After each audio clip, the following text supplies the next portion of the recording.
People always say I'm the quiet one, the kind of guy who keeps to himself, doesn't cause trouble, and blends into the background. And they're right. I've lived in this apartment building for over a decade, and I doubt most of my neighbors could even pick me out of a lineup. That's how I like it. Invisible, unnoticed. But there's one thing about me they'd never guess. I'm not just the quiet guy, I'm the guy who listens. It started as a habit, really. Thin walls, you know? You can't help but overhear things in a place like this. Arguments, laughter, secrets whispered late at night. At first it was just background noise, but over time I started paying attention. I learned their routines, their quirks, their weaknesses. And then I realized something. People are careless. They don't think about what they say or do when they think no one's watching. They don't realize how much they give away. Take Mrs. Carter in 3B, for example. Sweet old lady, always baking cookies for the kids in the building. But she has a nasty habit of leaving her door unlocked when she takes out the trash. Or Mr. Thompson in 5A, who brags about his fancy new gadgets but never changes his Wi-Fi password. It's like they're asking for trouble. But I'm not a thief. I don't care about their money or their gadgets. What I care about is control. You see, I've always been fascinated by the idea of power. Not the flashy kind, like politicians or CEOs. No, I'm talking about the quiet power. The kind that comes from knowing things about people they don't want anyone else to know. The kind that lets you pull the strings without anyone realizing you're the one holding them. And that's where the drill comes in. It's an old beat-up thing I picked up at a yard sale years ago. Nothing special, really, but it's loud. Loud enough to drown out just about anything. I started using it when I needed to cover my tracks. A quick burst of noise to mask the sound of a creaking floorboard or a door clicking shut. It worked like a charm, but then I realized it could do more than just cover my tracks. It could create a distraction, a diversion, a way to keep people from noticing what was really going on. Like the time I used it to cover the sound of breaking glass when I slipped into Mr. Thompson's apartment to plant a listening device. Or the time I used it to drown out the sound of Mrs. Carter's screams when she caught me going through her things. Oh, don't look at me like that. I didn't hurt her. I just needed to make sure she wouldn't tell anyone what she saw. A little scare, that's all. But here's the thing about power. It's addictive. The more you have, the more you want. And the more you want, the more risks you're willing to take to get it. That's how I ended up where I am now. It started with the new guy in 4C, young, cocky, always blasting his music at all hours of the night. He didn't respect the unspoken rules of the building. He didn't respect me, so I decided to teach him a lesson. I started small, a few anonymous complaints to the landlord, a little accidental damage to his car in the parking lot. But he didn't take the hint. That's when I decided to escalate. I waited until I knew he'd be out for the evening. Then I let myself into his apartment. It was easy, really. He had one of those cheap locks you can pick with a paperclip. I didn't take anything. I just moved a few things around, enough to make him think he was losing his mind. But then I found something I wasn't expecting. A notebook. It was tucked away in a drawer, hidden under a pile of old receipts. But when I opened it, I realized it wasn't just any notebook. It was a journal, and it was full of secrets. Not just his secrets either. Secrets about other people in the building. Things he'd overheard, things he'd seen, things he'd done. It was like looking into a mirror. For a moment, I felt a flicker of something I hadn't felt in years. Fear. Because if he knew all of this, then maybe he knew about me too. I couldn't take that chance. So I did what I had to do. I waited until he came home. Then I confronted him. I told him I knew about the journal, about the things he'd written. I told him he needed to leave the building, to disappear, or I'd make sure everyone knew what he'd been up to. But he didn't back down. He laughed in my face. And that's when I lost control. I don't remember much about what happened next. Just flashes. The sound of the drill roaring to life, the look of shock on his face, the blood. When it was over, I stood there, staring at what I'd done. And that's when I heard it. A knock at the door.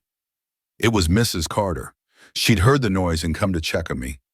I panicked. I tried to come up with an excuse, a way to explain what had happened. But she didn't believe me. She saw the blood. She saw the body. And she screamed. I don't know what came over me. I just reacted. The next thing I knew, she was on the floor too, and that's when I realized I'd gone too far. I couldn't cover this up. Not this time. So I did the only thing I could think of. I grabbed the drill and started making noise. Loud, relentless noise. I thought maybe, just maybe, it would drown out the sound of my own guilt. But it didn't. And now, as I sit here in this empty apartment, surrounded by the echoes of my own madness, I realize the truth. The power I thought I had was an illusion. And the only thing louder than the drill is the silence that follows. The silence is unbearable now. It presses against my ears, heavier than the noise of the drill ever was. I sit in the middle of the room, staring at the mess I've made. The blood has started to dry, dark and sticky against the cheap laminate floor. The air smells metallic, sharp, and wrong. I keep thinking about Mrs. Carter's face, the way her eyes widened when she realized what she'd walked into, the way her voice cracked when she screamed. I can still hear it, echoing in my head over and over again. I thought I was in control. I thought I could handle this. But now, for the first time, I feel like I'm the one being watched. I glance at the window. The curtains are drawn, but I can't shake the feeling that someone is out there, looking in, watching me, judging me. I try to tell myself it's just paranoia. No one saw anything. No one knows. But the feeling won't go away, and then I hear it. A faint sound, barely audible over the pounding of my own heart. A knock, not at the door this time. At the wall. It's coming from the apartment next door. I freeze, my breath catching in my throat. It's impossible. The apartment next door has been empty for months. I tell myself it's just my imagination. The building is old, the walls creak and groan all the time, but then it happens again. Knock, knock, slow, deliberate. I stand up, my legs trembling beneath me. I don't know what I'm expecting to find, but I can't just sit here and do nothing. I walk to the wall, my footsteps echoing in the silence. I press my ear against it, straining to hear. For a moment, there's nothing. Just the sound of my own breathing. And then a voice. You can't hide forever. It's barely more than a whisper, but it's enough to send a chill down my spine. I stumble back, my mind racing. Who could it be? How could they know? I grab the drill, clutching it like a weapon. It's the only thing that makes me feel even remotely safe. The knocking stops, but the silence is worse. It feels alive, like it's waiting for me to make a move. I don't know how long I stand there, frozen in place. Minutes? Hours? Time has lost all meaning. And then the lights go out. The sudden darkness is suffocating. I fumble for my phone, my hands shaking so badly I almost drop it. The screen lights up, casting an eerie glow over the room. That's when I see it. The journal.